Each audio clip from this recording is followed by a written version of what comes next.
report reveals that the Department of Defense spent more in September 2024 than it had in any month over the last 15 years. Here's One America's Daniel Baldwin with more. The Department of Defense broke yet another milestone, not necessarily a good one at that either, spending nearly $80 billion on contracts and grants in September of 2024. This is more than any other month since 2008 during the time of the Iraq War. But perhaps more troubling is that OpenTheBooks.com reports the DOD burned through more than $33 billion in the last 5 working days of that same month in September. Here are some examples. $6.1 million on raw lobster tail, $5.1 million on Apple products, and $211 million on new furniture and installing that new furniture. John Hart, CEO of OpenTheBooks.com, is with us to break down these new, certainly damning numbers. John, we appreciate you being with us. The Pentagon has failed 7 consecutive audits.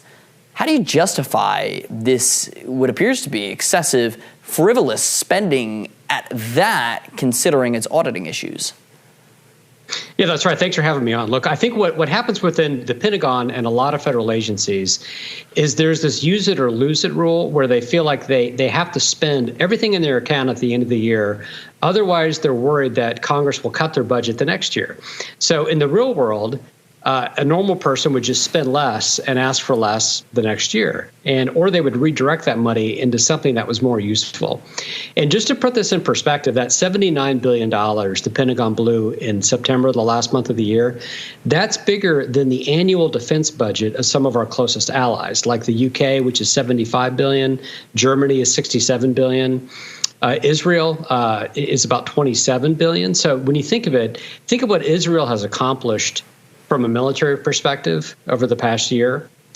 We spent 3 times the amount of Israel in just the month of September, and more the last 5 days, that 33 billion number you cited. So we're blowing through an astonishing amount of money, and this is so dangerous and concerning because put yourself in the shoes of Xi Jinping in China.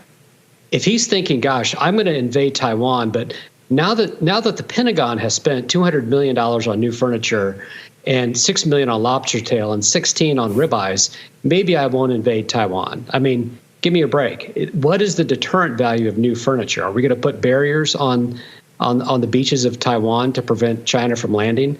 And it undermines our national security for the Pentagon to blow through money like this. And so the taxpayers are rightly outraged, and we need a change in how we do spending in this country. John, would you label this mismanagement, a reflection of inflation? What is the root cause of this? How does it actually affect the efficacy and the efficiency of the United States military? Well, the second question is easy to answer. Is every dollar we spend on lobster tail or new furniture is a dollar we can't spend on deterring enemies and advancing our warfighting capability. So there's a very profound and dangerous opportunity cost for all of this wasteful spending. And the reason it exists is both its inertia, is that our federal agencies really for decades have just been complacent, and we've built this administrative state, this managerial class.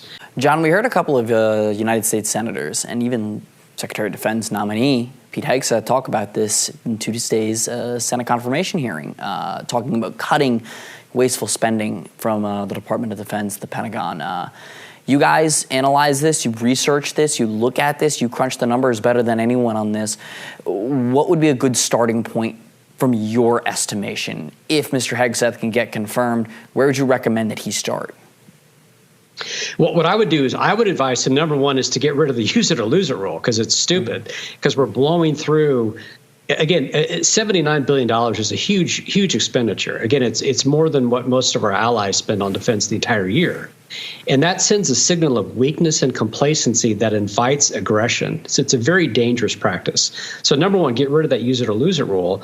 But also, I would advise him to do a top-down review of all Pentagon contracting and get rid of these non-competitive contract bids and force companies to compete. And rather than go through, Boeing or some defense contractor to buy screws or buy basic supplies, go shop at Home Depot and get it for a tenth the price if you need to do that. And just be smart and be nimble and be creative and spend the money as if it was being spent out of your own pocket. And that's the way we're going to do this. And again, I think with defense is tricky because I think we're probably under investing in a lot of hard military assets that we need to deter aggressors.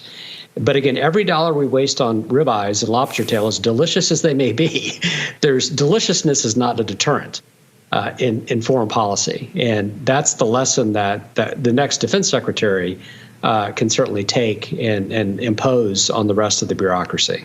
It certainly is. John Hart, we appreciate you joining us on One American News, breaking down this new report from openthebooks.com. We appreciate you joining, sir.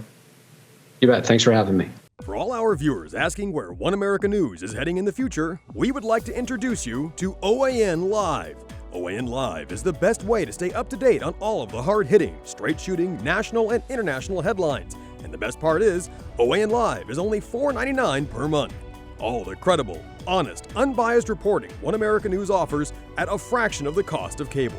Just go to OANN.com to easily sign up for OAN Live and stay informed.